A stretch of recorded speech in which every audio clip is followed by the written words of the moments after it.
आज Doubtnut app download करें। Doubtnut पर अपने सभी गणित, रसायन विज्ञान, भौतिक विज्ञान और जीव विज्ञान के डाउट्स का करो सफाया। बस प्रश्न की फोटो खींचो, एक ही प्रश्न को क्रॉप करो और तुरंत वीडियो सोल्यूशन पाओ। अभी डाउनलोड करें। हेलो बच्चों, आज का हमारा क्वेश्चन है कार्बन और हाइड्रोजन ऑक्सीजन से अलग अलग संयोग करके CO2 व H2O बनाते हैं।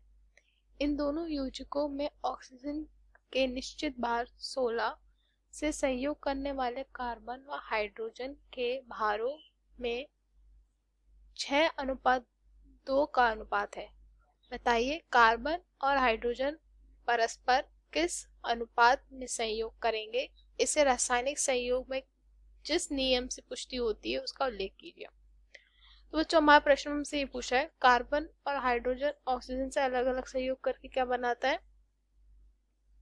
CO2 व H2O बनाता है। और इनका ऑक्सीजन का निश्चित भार कितना होता है हमें पता है, वह 16 होता है। ठीक है, कार्बन व हाइड्रोजन के भारों का अनुपात कितना दिया गया है हमें, 6:2। अब बताइए कि इसका अनुपात में संयोग करके क्या होगा, इससे रासायनिक संयोग कौन सा नियम पुष्टि हो रही है हमें ये बताना है। तो आइए बच्चों बताते हैं कौन सा नियम पुष्टि हो रहा है।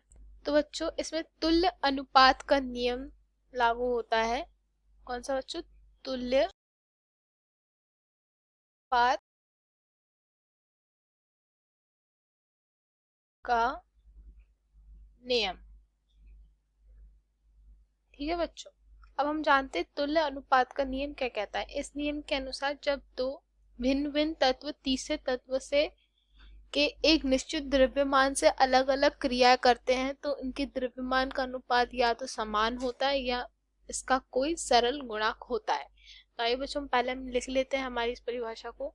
तो बच्चों हमने यहाँ लिख लिया है हमारी परिभाषा को। तो इसका अर्थ क्या होता है, जब दो अलग अलग तत्व तीसरे तत्व के एक निश्चित द्रव्यमान यानी कि मात्रा से अलग अलग क्रियाएं करता है तो उनके द्रव्यमान या तो अलग ही होंगे या तो समान होते हैं या इसका कोई सरल गुणक होता है।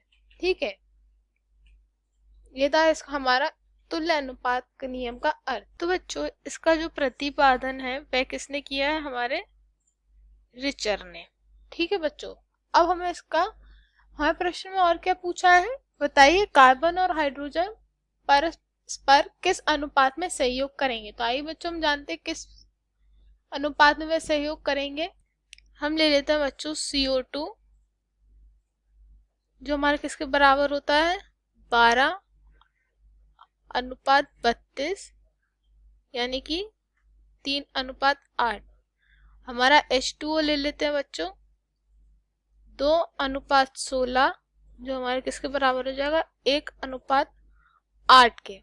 ठीक है, अब इससे हम दोनों से क्या बन सकता है, हमारा एक नया बन सकता है, वह होता है हमारा CH4। वह किसके बराबर होगा, हमारा 12:4 यानी कि 3:1। अब इसको हम एक चित्र की इसको अब हम एक चित्र के सहित बच्चों समझ लेते हैं। बच्चों हम यहाँ अपना चित्र बनाते हैं। हम इसको हमारा ऑक्सीजन, इसको हमारा कार्बन, इसको हम अपना हाइड्रोजन, ये अगर दोनों मिलेंगे तो बच्चों क्या बनेगा, हमारा CH4। जब हाइड्रोजन ऑक्सीजन से करेगा तो वह क्या बनेगा, हमारा H2 यानी कि जल। और जब हमारा कार्बन ऑक्सीजन से करेगा तो वह क्या बनेगा, हमारा CO2 बनेगा।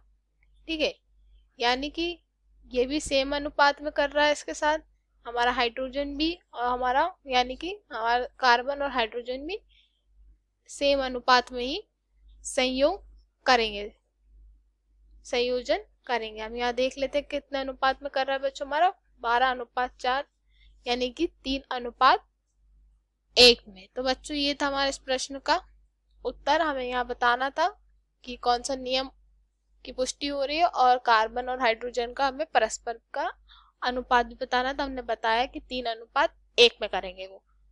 धन्यवाद बच्चों। कक्षा 6 से 12वीं से लेकर नीट, IIT, JEE वो एडवांस के लेवल तक 1 करोड़ से ज्यादा छात्रों का भरोसा।